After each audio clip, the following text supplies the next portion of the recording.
De retour lundi soir à Lubumbashi après quelques heures passées à Kanyama-Kasese dans le Haut-Lomami, le président de la République Félix-Antoine Tshisekedi Tshilombo s'est entretenu avec une délégation des parlementaires de l'espace Grand Katanga. Ces députés et sénateurs, par le canal du président du Sénat Jean-Michel Samaloukonde, ont remercié le chef de l'État pour la place des choix qu'il accorde à leur espace. Ils ont en outre présenté leurs préoccupations aux garants de la nation, parmi lesquelles l'emploi des jeunes, l'enclavement des territoires, l'insécurité et le PDL 145 territoires. Le chef de l'État s'est engagé à suivre la situation de près et de répondre favorablement à leurs desiderata.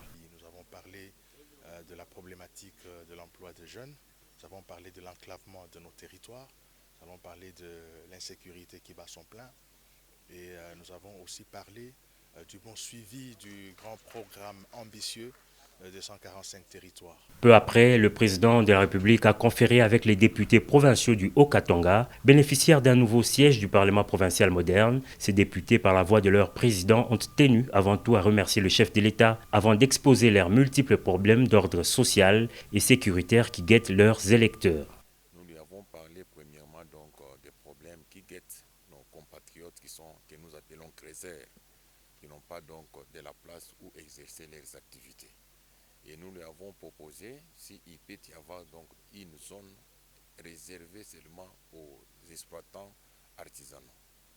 Et le chef nous a dit, en tout cas ils ont parlé ça hier au niveau du Conseil de sécurité, parce que ça commence à dégénérer, s'il peut y avoir quelques zones réservées seulement à l'exploitation artisanale.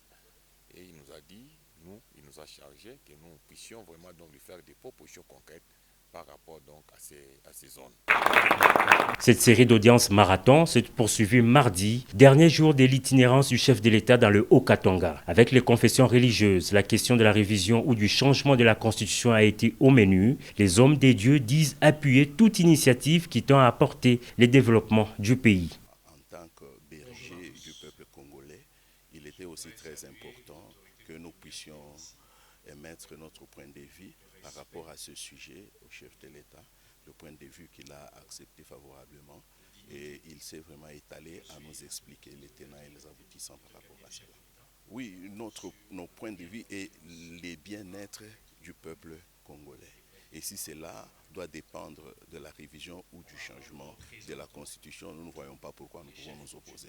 La boucle a été bouclée avec les autorités traditionnelles et coutumières. En présence du vice-premier ministre et ministre de l'Intérieur, Sécurité et Affaires coutumières, ces gardiens des valeurs traditionnelles ont promis au chef de l'État de lui apporter leur soutien pour la réussite de sa mission.